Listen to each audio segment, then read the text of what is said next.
స్వచ్ఛమైన నాణ్యమైన గౌదర్పార్ పూజా ఉత్పత్తులు www.gaudarpar.com ద్వారా ఆన్లైన్ లో ఆర్డర్ చేయండి. మీ ఇంటిని దేవాలయంగా మార్చుకోండి. నమస్కారం, వెల్కమ్ టు సుమన్ టీవీ. నేను గీతాంజలి. ప్రస్తుతం మనతో పాటు చరిత్ర పరిశోధకులు సుబ్రహ్మణ్యం గారు ఉన్నారు. వారితో మాట్లాడదాం. సుబ్రహ్మణ్యం గారు నమస్తే అండి. శివాజీ మహారాజ్ ఆయన యుద్ధ తంత్రాలు అసలు ఏ విధంగా ఉండేవండి? చాలా మంచి ప్రశ్న అండి. శివాజీ మహారాజ్ యుద్ధ తంత్రాలు అంటే అదొక చాలా పెద్ద ఓషన్ లెక్క సబ్జెక్ట్. ప్రధానమైన ఒక యుద్ధం చెప్తానండి. అందులో ఆ యుద్ధాన్ని చెప్తూ చుట్టుపక్కల ఆయన వాడిన రకరకాల పద్ధతులు ఏంటి, రకరకాల స్ట్రాటజీస్ ఆయన వాడినవి ఏంటి, అన్నీ అందులో మనకి వస్తాయి. ఒకసారి ఏమవుతుందంటే బీజాపూర్ నగరానికి 75 మైళ్ళ దూరంలోకి వచ్చేస్తారు ఆయన. వచ్చేసినప్పుడు ఇంకా ఏం చేయాలో తెలియని ఆదిల్ షాహీ సుల్తాన్, బీజాపూర్ సుల్తాన్ ఢిల్లీలో ఉన్న ఔరంగజేబ్కి ఒక ఉత్తరం రాస్తారు. శివాజీ ఇక్కడికి వచ్చేస్తే ఇంకా ఇక్కడ ఇస్లామిక్ రాజ్యం ఉండదు, కాబట్టి నాకు మీరు ఎలా అయినా సహాయం చేయవలసింది అని. శివాజీ పెరిగిపోతే నాకు ఇబ్బంది అని తెలిసిన ఔరంగజేబ్, అది కాక ఔరంగజేబ్ భారతదేశం మొత్తాన్ని తన చేతిలో పెట్టుకుందాం అనుకున్నాడు. ఆయనకి అప్పటికి ఇంకా పూర్తిగా రాలేదు. వీళ్ళు నాకు వ్యతిరేకంగా ఉన్నారు అని ఆయన తన సొంత మేనమామని 1,00,000 మంది సైన్యాన్ని ఇచ్చి పంపిస్తాడు శివాజీ మీదకి. అతని పేరు షైస్తా ఖాన్. ఆ షైస్తా ఖాన్ యుద్ధానికని వస్తారు.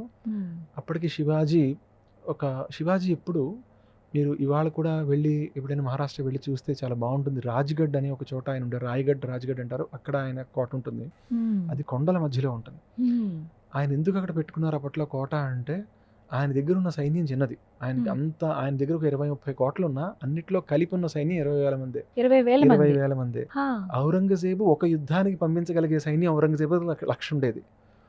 కాబట్టి తట్టుకోలేము, వీళ్ళు ఎప్పుడైనా మీదకి వస్తే, మనం రాజు పడిపోతే సైన్యం కకావికలం అయిపోతుంది అనే దానితో శివాజీ ఎప్పుడు కొండల మీద ఉన్న కోటల్లో ఉండేవారు. దానివల్ల 2 అడ్వాంటేజెస్. కొండ మీద మీరు ఉన్నప్పుడు మీకు దారులన్నీ మీ కంట్రోల్లో ఉంటాయి. అంటే ఏ దారిలో ఎవడొస్తున్నాడో తెలుస్తుంది, మీరు మాటు వేసి కొట్టడానికి ఈజీగా ఉంటుంది. చివరికి ఇండివిడ్యువల్గా ఎవరైనా కొరియర్ లాగా వెళ్తున్న వాళ్ళు, వాహకుల్లా వెళ్తున్న వాళ్ళు కూడా కోట నుంచి మీకు కనబడతారు. సో అందువల్ల కింద ఎవరున్నారో తెలుస్తుంది. ఎవడైనా మన మీదకి రావాలంటే వాడు కొండెక్కొచ్చి మన కొట్టాలి, మనం పైనుండి కొడతాం, మనకి శక్తి ఎక్కువ ఉంటుంది, స్థానబలం మనకు ఉంటుంది. కాబట్టి శివాజీ రాజ్గఢ్ దగ్గర ఉన్నారు. ఏం చేయాలి? ఈ షైస్తా ఖాన్ ఆలోచించాడు. 1,00,000 మంది తన దగ్గర ఉన్నారు. సరే, ఒక పని చేద్దాం, శివాజీ తాలూకా బయట ఉన్న చిన్న చిన్న కోటల్ని కొట్టుకుంటూ వెళ్దామని చెకన్ అని ఒక కోట ఉందండి శివాజీ మహారాజ్. ఆ చెకన్ కోటలో ఫిరంగోజీ అని ఒక అతను ఉండేవారు. ఆయన దగ్గర 500 మందే సైన్యం. సో అలా అంత తక్కువ వాటితోనే మెయింటైన్ అయ్యేవాళ్ళం అప్పట్లో. అంతకన్నా శక్తి ఉండేది కదా శివాజీ దగ్గర. అక్కడికి మరి 500 మంది మీదకి 1,00,000 మందితో వెళ్తామలే అని 5-6 వేల మందిని పంపిస్తాడు ఆ షైస్తా ఖాన్. ఆ ఫిరంగోజీ అన్న ఆయన, అతనికి ఫిరంగోజీ అన్నది బహుశా బిరుదు అనుకుంటున్నాను నేను. ఎందుకంటే అతను ఈ ఫిరంగులు వాటిని పేల్చడంలో చాలా గొప్పవాడు. ఆయన చూస్తాడు, 1000 మంది సైన్యం వస్తుంది, నా దగ్గర 100లో ఉన్నారు.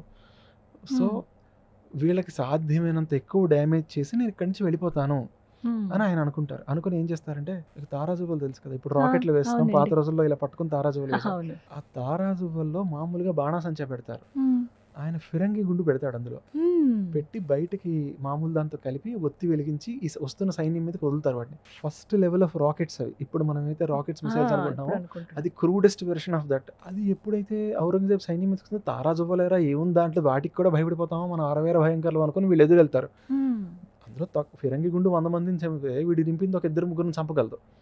అంతంతుంది అందులో. దాంతో చాలా సైన్యం నష్టపోతుంది, ఎందుకంటే వాళ్ళు ఎక్స్పెక్ట్ చేయలేదు దాన్ని. దాంతో 2వ వేవ్ని పంపిస్తాడు. వాళ్ళ దగ్గరికి వచ్చే వరకు ఫిరంగులతో పేల్చి, దగ్గరికి వచ్చాక ఫిరంగి గుండంతా ఒక చోట పోసి వాళ్ళందరూ లోపల దాకా రానిచ్చి ఆ కోట గోడలతో సహా అంతా ఒకేసారి పేలిపోయేలా చేసి ఒక 200 మందితో ఆయన పారిపోతాడు. ఆయన దగ్గర 300 మంది చనిపోతారు. కానీ శత్రువు దగ్గర 5-6 వేల మంది సైనికులను కోల్పోతాడు యుద్ధంలో. దీనివల్ల ఇది గెరిల్లా యుద్ధ తంత్రాల్లో ప్రధానంగా ఇప్పుడు కూడా గెరిల్లా వార్ స్ట్రాటజీస్ అంటారు. శివాజీ పాటించింది ఇవే. ఇందులో పెద్దది ఏంటంటే శత్రువుని మానసికంగా దెబ్బతీయడం. అండ్ అక్కడ శివాజీ లేడు, శివాజీ తాలూకు ఒక సర్దారే నన్ను ఎంత కొడితే శివాజీ ఉంటే ఎంత కొడతాడు, ఇదో భయం పట్టుకుంది వాళ్ళకి. ఆ తర్వాత శివాజీ ఇంకెక్కడో 2 కొండల మీద ఉన్నాడని తెలిసి 2 కొండల మధ్యకి వీళ్ళ సైన్యం వెళ్ళిపోతుంది. మరో 20,000 మంది పంపిస్తాడు ఈయన. అటు ఇటు దారులు మూసేస్తారు.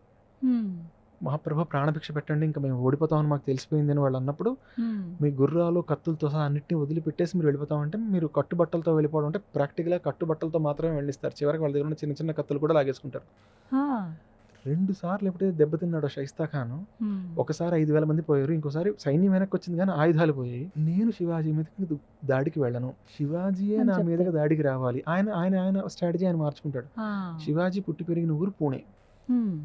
ఆ పూణే చిన్న కుగ్రామంగా ఉన్నప్పటి నుంచి శివాజీ అక్కడ ఉంటారు. అక్కడ లాల్ మహల్ ఉంటుంది.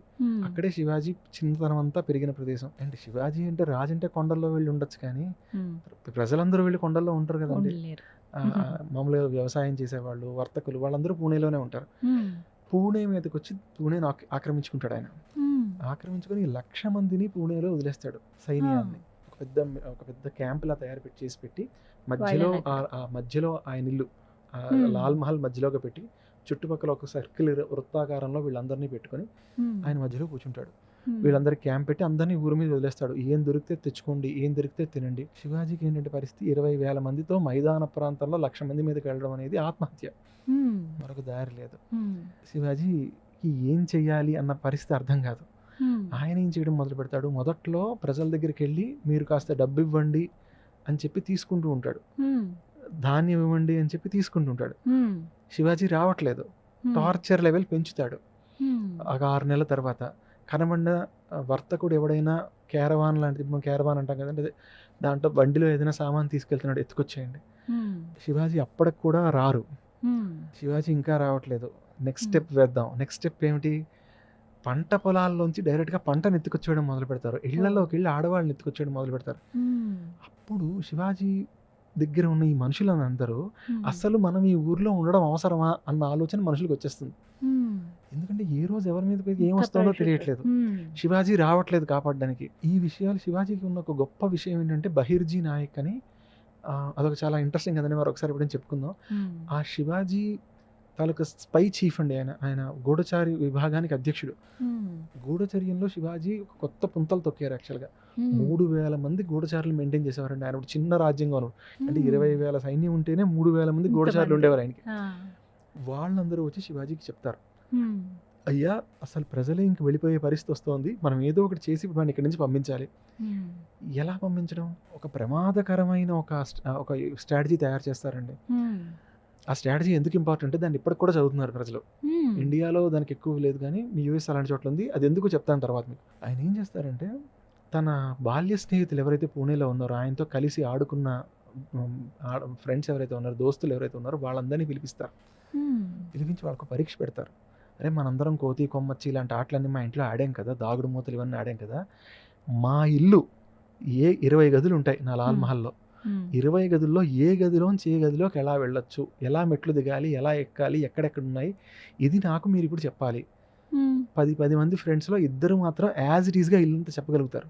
వాళ్ళందరూ చిన్నప్పుడు ఆడుకున్నారండి, పెద్దయ్యాక మామూలుగా ఇంటికి వచ్చి వెళ్ళడమే కదా, కార్నర్స్తో సహా తెలియాలి, ఇల్లు మూలకి ఇల్లు తెలియాలి కదా. 2 చెప్పగలుగుతారు, ఒకళ్ళు చిన్నాజీ, ఇంకోళ్ళు బాజాజీ.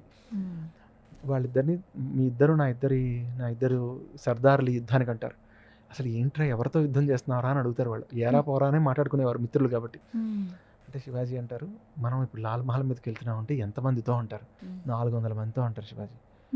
అన్న అక్కడ ఉన్నది 1,00,000 మంది, నువ్వు 400 మందితో వెళ్తానంటున్నావు అంటే నా సైన్యంలో ఉన్న అతి గొప్ప సైనికులు 400 మందిని నేను ఇచ్చాను. మీ ఇద్దరికి రూట్ పెర్ఫెక్ట్గా ఇంట్లో తెలుసు, నేను మీ ఇద్దరు మన ముగ్గురమే సేనకి నాయకత్వం వహిస్తున్నాం. కానీ మనకి ఎప్పుడు వాళ్ళు అడుగుతారు, వెళ్తాం సరే అసలు మనకి ఎక్కడ ఎవడున్నాడు, ఎలా ఎవడున్నాడు ఇదంతా తెలుసా అంటే, బహిర్జీని నేను ఆల్రెడీ చెప్పెట్టాను రా, బహిర్జీకి గూఢచారికి చెప్పాను, గూఢచారి విభాగానికి అధ్యక్షుడికి. ఆయన ఇప్పటికే 400 మంది గూఢచారులు ఆల్రెడీ లోపలికి వెళ్ళారు.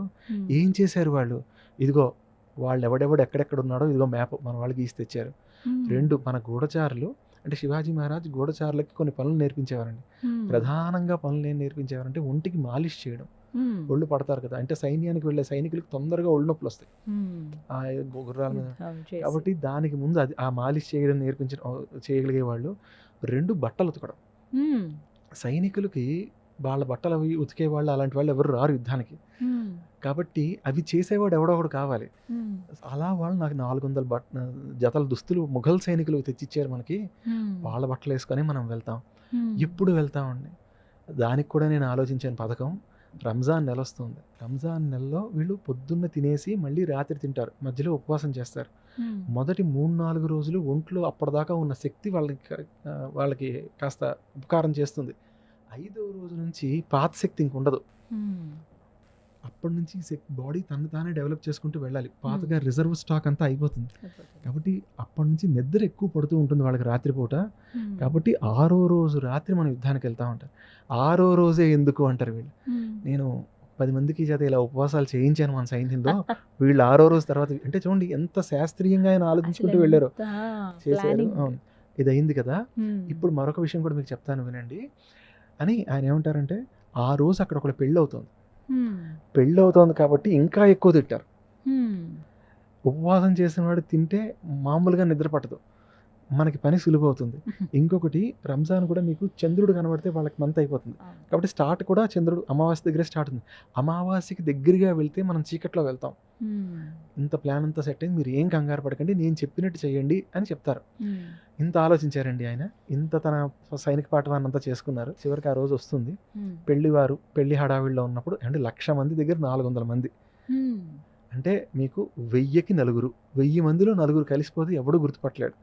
అలా కలిసిపోయి లోపలికి వెళ్తారండి. లోపలికి వెళ్ళి అందరూ పడుకున్న తర్వాత లోపలికి వెళ్ళి కొందరు అంటే మోస్ట్ ఇంపార్టెంట్ ప్లేసెస్లో ఉన్న ఈ గార్డ్స్ని లేకపోతే రక్షక భటులు ఎవరెవరైతే ఉన్నారో వాళ్ళని చూసుకోవడానికి కొంత సైన్యం వెళ్ళిపోతుంది. వెళ్ళి 400 మందిలోనే కేవలం ఒక 20-30 మందిని తీసుకొని శివాజీ ఆ ఇద్దరు డైరెక్ట్గా మధ్యలోకి వెళ్తారు. వెళ్ళి రాత్రి వీళ్ళు వెళ్తున్నారు, వాళ్ళు మళ్ళీ రేపు మన్నాడు పొద్దున్న లేచి తినాలి. 1,00,000 మంది కాబట్టి వాడు గంట ముందు వంట స్టార్ట్ చేస్తారంటే అవుతుంది. సో రాత్రే స్టార్ట్ అయిపోతుంది వంట. డైరెక్ట్గా వంటశాల దగ్గరికి వెళ్తారండి. వంటశాల నుంచి పైకి వెళ్ళొచ్చు. వంటశాల దగ్గరికి వెళ్తారు. వంటశాల దగ్గరికి వెళ్తే ఆ సైన్యాధ్యక్షుడు ఉన్నాడు కదా, ఆయన భార్య దగ్గర ఉంటుంది. ఎందుకంటే ఆబ్వియస్గా ఆవిడ భర్త పొద్దున్న ఏం తినాలి అన్నది ఆవిడ డిసైడ్ చేసుకుంది. సాయంత్రం ఆవిడ దగ్గర నుండి వంట చేయిస్తూ ఉంటుంది అనమాట. అక్కడికి వీళ్ళు అరుచుకుంటూ వెళ్తారు, మేము ఆయన చంపడానికి వచ్చామని చెప్పి. ఎందుకు అరుస్తారు? మనకు ఆశ్చర్యం వేస్తుంది. డైరెక్ట్గా వెళ్ళి చేసేయాలి కదా అని చెప్పి ఆవిడని అలర్ట్ చేయడం కోసం. ఆవిడేం చేస్తుంది, చంపేయడానికి వస్తున్నాడు శివాజీ అని చెప్పి ఆవిడ తన చిలికత్తెలకు చెప్పి ఆవిడ పరిగెడుతుంది. ఎక్కడికి పరిగెడుతుంది? భర్త ఉన్న గది దగ్గరికి పరిగెడుతుంది. ఆవిడికి పాపం ఆ భర్త మీద అంత కన్సర్న్ ఉంది, కానీ ఆ భర్త మరో 16 ఏళ్ల స్త్రీతో ఉంటాడు ఆ రాత్రి. అయినా కూడా ఆవిడ తన భర్తను కాపాడుకుందామని వెళ్తుంది. వెళ్తున్నప్పుడు వెంటనే సైనికులు ఏం చేస్తారంటే ఆ గదిలో దీపం ఆర్పేస్తారు. ఏ గదిలో అయితే ఆయన ఉన్నాడో ఆ గదిలో దీపం ఆర్పేస్తారంటే శివాజీ అక్కడికి రాకూడదని. అది చూసి శివాజీ రియలైజ్ అవుతారు, వీడు అక్కడికే వెళ్తోంది. ప్లాన్ ప్రకారం కూడా అదే, ఆవిడ వెనకాతలే వెళ్ళాలని. ఆవిడని ఏమీ చేయకుండా ఆవిడ వెళ్తున్న దారిలో వెళ్తారండి. వెనకాతల వెళ్తున్నాడు, ఆవిడ కరెక్ట్గా ఆ గదికే వెళ్తుంది. ఎందుకంటే ఆవిడ భర్త సేఫ్గా ఉండడం ఇంపార్టెంట్ కదా, ఆయన అలర్ట్ చేయడం ఇంపార్టెంట్. అందులో ఆయన ఇంకో పనిలో ఉన్నాడు కాబట్టి ముందు ఆయన అందులోంచి బయటికి తీయాలి అని ఆవిడ పరిగెట్టుకుంటూ వెళ్తుంది. ఈ ఆవిడ అరుపులు విన్న ఆవిడ కుమారుడు వస్తాడు. ఆ కుమారుడు రాకపోయి ఉంటే ఆ రోజు ఆయన చచ్చిపోయేవాడే. ఎందుకంటే ఆ తలుపు దాకా వెళ్ళాక కుమారుడు అడ్డుపడడం వల్ల శివాజీకి ఒక నిమిషంలో ఆ కుమారుడిని చంపుతాడు. కానీ ఆ నిమిషం అతనికి టైం దొరుకుతుంది. ఆయన 2వ అంతస్తులోంచి షైస్తా ఖాన్ అనే మనిషి ఆ అమ్మాయిని వదిలేసి, ఈ భార్యను వదిలేసి ఆ 2వ అంతస్తు నుంచి దూకేస్తాడు కిటికీలోంచి. ఆ దూకేస్తున్న సమయంలో కిటికీ పట్టుకుని ఉంటే శివాజీ లోపలికి వెళ్ళేసరికి దూకుతూ ఉంటాడు. ఆ చేతి వేళ్ళు కట్ అయిపోతాయి శివాజీ వేసిన వేటుకి. అంటే చెయ్య కట్ చేసేద్దాం అనుకుంటారు ఆయన. అయిపోయాక ఆయన పడ్డాడు కదా కిందన. సగం మంది ఏంటి రాత్రి కన్ఫ్యూజన్లో ఉన్నారు. ఇప్పట్లో ఎలక్ట్రిక్ ల్యాంప్లు ఏం లేవు కదా, కాగడాల వెలుతురులో సగం మంది ఆయన చుట్టూ వెళ్తారు ఆయన కాపాడుకోవడానికి, అంగరక్షకులు వాళ్ళు. శివాజీ వాళ్ళు కూడా వీళ్ళ సైనికుల బట్టల్లోనే ఉన్నారు. వీళ్ళందరూ మన సుల్తాన్ మీద దాడి జరిగింది, మన సైనికుడి మీద దాడి జరిగింది, కాపాడండి అతన్ని కాపాడండి, వీళ్ళే అరుచుకుంటూ బయటకు వచ్చేస్తారు క్యాంప్లోంచి. ఆ దాడిలో ఒక సర్వసైన్యాధిపతి అంటే ఆయన పర్సనల్ బాడీ గార్డ్స్ 50 మంది ఉంటారు కదండి. అందులో ఆ 43 చచ్చిపోతారు. షైస్తా ఖాన్ తాలూకా 3 పిల్లలను చంపేస్తారు రాజకుమారులు, అడ్డుపడతారు వాళ్ళు. ఆయన భార్యలు ఏమవరు, చచ్చిపోతారు. ఆయన చేతి వేళ్ళు కట్ అయిపోతాయి. కొన్ని 100 మంది ఆయనకి ఇంపార్టెంట్ సైనికులు ఎవరెవరైతే ఉన్నారో వాళ్ళందరూ చచ్చిపోతారు. శివాజీ యొక్క సైన్యం 400 మందిలో 6 చచ్చిపోతారు. 30 మందికి దెబ్బలు తగులుతాయి. వీళ్ళు బయటకు వచ్చేస్తారు. తెల్లారు లేచేసరికి పుకారు ఏమని పుట్టిస్తారు వీళ్ళందరూ అంటే, అరే అతను కాపాడుకోలేకపోయాడురా, ఇంతమంది ఉన్నాము, అతన్ని ఇంత 1,00,000 మందిని పెట్టుకుని వచ్చి తన్ని తాను కాపాడుకోలేని వాడు యుద్ధం చేస్తాడా, మనం గెలుస్తామా అన్న అనుమానం ఆయన సైనికులకు వస్తుంది. పూణేలో ఉన్న ప్రజలందరికీ వీళ్ళు చాటింపు వేయించి చెప్తారు, ఆయనకి తగిలింది, చేతి వెళ్ళిపోయి, కావాలంటే ఎవరైనా వెళ్ళి చూడండి ఆయన. దెబ్బతో మొహం చూపించుకోలేక రాత్రికి రాత్రి తట్టాబుట్టా సర్దుకుని సైన్యాన్ని అంతటినీ తీసుకుని ఆయన ఔరంగజేబ్ దగ్గరికి వెనక్కి వెళ్ళిపోతాడు. సహజంగా తన సొంత మేనమామ కాబట్టి ఔరంగజేబ్ తల నరికించడు, తల నరికించకుండా బెంగాల్ వెళ్ళిపోమంటాడు. అప్పుడు కూడా ఔరంగజేబ్ మొహం కూడా చూడ్డాయింది, ఇలా వచ్చేస్తావా, ఇంత దారుణంగా ఓడిపోయి వస్తావా వెనక్కి అని చెప్పి. ఇది శివాజీ పాటించిందండి. సో మీరు చూస్తే ఇలాంటి తంత్రాలు ఎన్నున్నాయో. ఇది ఎందుకు ఇవాళ కూడా దీని గురించి చదువుతున్నారు అంటే, ఇది జరిగిన తర్వాత పోర్చుగీస్ వారు శివాజీ తాలూకా చాప్టర్ తమ పుస్తకాల్లో యాడ్ చేసుకున్నారండి. 100 ఏళ్ల పాటు 1660 నుంచి 1760 వరకు పోర్చుగీస్ పిల్లలు ఈ యుద్ధం తెలుసుకున్నారు. ఎందుకంటే పోర్చుగీస్ వాళ్ళు ఇండియా మీద దాడి చేద్దాం అనుకునేవారు కాబట్టి అప్పట్లో ఇది తెలియాలి, ఇండియన్స్ ఇలా చేయగలరు, దానికి తగ్గట్టుగా మన వ్యూహాలు దానికి తగ్గట్టుగా ఉండాలి అని. ఇప్పుడు ఎవరు చదువుతున్నారు అంటే, మీరు ఒసామా బిన్ లాడెన్ పేరు వినే ఉంటారు. లాడెన్ని అమెరికన్స్ చంపేశారు కదా. ఇప్పుడు నేను చెప్పిన దాంట్లో చూస్తే మీకు చాలా సిమిలారిటీస్ కనబడతాయి రెండింటి మధ్య. దీనిపైన మేఘా దేశ్ముఖ్ భాస్కరన్ అనే ఒక లేడీ ఛాలెంజింగ్ డెస్టినీ అనే పుస్తకం రాశారండి. అందులో చాలా వివరంగా ఆవిడ ఈ రెండింటి మధ్య మ్యాపింగ్ చేసి మరీ చెప్పారు. అంత మ్యాపింగ్లోకి మనం వెళ్ళాం కదా, అది పెద్ద రీసెర్చ్ పేపర్ కాబట్టి అందులోకి వెళ్ళాం కానీ కొన్ని సామ్యాలు చెప్తాను, రెండు మధ్య సిమిలారిటీస్ చెప్తాను. ఇక్కడ పూర్తి ఎనిమీ టెరిటరీలోకి వెళ్ళి శివాజీ అతన్ని భయపెట్టి, అది చంపేసేవాళ్ళే, వేటుకు దొరకలేదు కానీ మనిషి లేదా చంపేసేవారే. కానీ ఆయన ఆ మొత్తం మిషన్ అవతల వాళ్ళు వదిలేసుకునేలా చేయగలిగారు శివాజీ. ఒక ఎనిమీ టెరిటరీ పాకిస్తాన్ అనే దేశంలో, తమకు మిలిటరీ ప్రెజెన్స్ లేని దేశంలో ఒక ఇంట్లో ఆయన ఉంటే రాత్రిపూట ఎవరికీ కనబడకుండా ఒక స్పెషలైజ్డ్ కమాండో ఫోర్స్ సీల్స్ అని చెప్పి వెళ్తారు. వీళ్ళు ఎలా అయితే శివాజీ ఏం చేశారు, తన బిల్డింగ్ లోకి వెళ్ళి ఆ బిల్డింగ్ తాలూకా లేఅవుట్ పూర్తిగా తెలిసిన వాళ్ళని కమాండర్స్గా పెట్టుకుని వెళ్ళారు. అమెరికన్స్ అబట్టాబాద్లో లాడెన్ ఏ ఇంట్లో ఉన్నాడని వాళ్ళకి తెలిసిందో ఆ ఇంటి నమూనాను చేయించుకొని ఈ సీల్స్కి అక్కడ ట్రైనింగ్ ఇచ్చారు. మీకు దీన్ని ఘోస్ట్ వార్స్ అనే పుస్తకంలో చెప్తారు. స్టీవ్ కోల్ అనుకుంటా రాసిన దాన్ని. ఘోస్ట్ వార్స్ అనే పుస్తకంలో మీకు అది ఆ ట్రైనింగ్స్ అవి ఎలా జరిగాయి, సిఐఏ వాళ్ళు ఏం చేశారన్నది చెప్తారు. రాత్రి వెళ్ళారు, పని చేసుకుని అదే చీకట్లో వెనక్కి వచ్చేసారు. ఇక్కడ కూడా రాత్రి వెళ్ళారు, అదే చీకట్లో వెనక్కి వచ్చేసారు. యుద్ధం అలా జరిగి అలా క్లోజ్ అయిందండి. ఇలా ఇంకా మీరు చూస్తే ప్రతి చోట మనకు సామ్యాలు కనపడతాయి. అక్కడ ఒక స్త్రీయే తన భర్త గది వైపు దారి చూపించింది, ఇక్కడ లాడెన్ తాలూకు 4వ భార్య ఆయన ఎక్కడున్నాడని గావు కేకలు పెట్టి చెప్తుంది. సో అక్కడ కూడా ఎవరైతే ఇమోషనల్గా మనకి అంటే ఒక ఇమోషనల్ బాండింగ్లో ఉంటారో వాళ్ళకి సడన్గా ఇలాంటిది ఏదైనా జరిగితే ఆ సర్ప్రైజ్ మూమెంట్లో న్యాచురల్ ఇన్స్టింక్ట్ వైపు మనందరం వెళ్తాం కదా, అలా వెళ్ళేలా 2 చోట్ల జరుగుతుంది. కాబట్టి ఇంకా మనం చెప్పుకుంటే చాలా సామ్యాలు వస్తాయండి. కానీ ఇది కాబట్టి ఈ తంత్రాన్ని ఇప్పటికీ చాలామంది అధ్యయనం చేస్తున్నారు. అసలు మిలిటరీ స్ట్రాటజీస్లో శివాజీస్ మిలిటరీ స్ట్రాటజీస్ మీద కూడా పుస్తకాలు ఉన్నాయి. మన ఇండియన్ జనరల్సే రాశారు కొందరు వాటిని. అవి ఎలా చేశారు ఏంటి అనేవి మనం ఎప్పుడైనా మనం డీటెయిల్ వాటిని మాట్లాడుకోవచ్చు. ఒక సిరీసే చేయొచ్చు. అదే అసలు శివాజీ మహారాజ్ యుద్ధ తంత్రాలు ఏ విధంగా అదండి. ఒకటి, అవతలవాడు ఏం చేస్తున్నాడో ముందుగా తెలుసుకోవడం. 2, అన్నిటికీ తనకి సరిపడా రిసోర్సెస్ ఉన్నాయా లేదా. అండ్ చివరి లాస్ట్, ఇప్పుడు ఇంగ్లీష్లో చూడండి, dotting your i's and lining your crossing your t's అంటారు కదా, అలా ప్రతి ఐ మీద చుక్క పెట్టడం, ప్రతి టీ మీద గీత గీయడం వరకు ప్లాన్ చేయడం. అండ్ లాస్ట్ మూమెంట్లో ఏమైనా కొత్తవి జరిగితే దానికి సిద్ధంగా ఉండేలా చూసుకోవడం. ఇలైట్ ఫోర్సెస్తో వెళ్ళి యుద్ధం చేయడం ఎప్పుడైనా. ఇది ఆయన ఒక చోట పాటించిన నీతి. ఇంకా చాలా ఉన్నాయి. అయితే తరమగలుగుతారు, లేకంటే యుద్ధంలో గెలుస్తారు. అయితే తరం కలుగుతుంది. అంటే శివాజీ ఎక్కువ పోరాటాలు ఇన్ఫీరియర్ అమౌంట్ ఆఫ్ ఆర్మీతో సుపీరియర్ ఆర్మీని ఫైట్ చేశారండి. ఆయన తన దగ్గర ఎప్పుడు తక్కువ సైన్యమే ఉండేది, ఎప్పుడు ఎదురువాడి దగ్గర ఎక్కువ సైన్యం ఉండేది. కాబట్టి ఆయన ఎక్కువ ప్లానింగ్ చేసుకోవచ్చు. చాలా ప్లానింగ్ చేస్తే తప్ప ఆయనకి కంప్లీట్ అయ్యేది కాదు. ఎన్నో నేర్చుకోవచ్చు మనకు, చాలా ఆశ్చర్యంగా అనిపిస్తాయి. మీరు చెప్తున్న ప్రతిదీ కూడా అవునా అని అలా ఉండిపోయే పరిస్థితి. ఖచ్చితంగా ఒక సిరీస్ ప్లాన్ చేద్దాం sir. Thank you so much Subrahmanyam గారు. నమస్తే.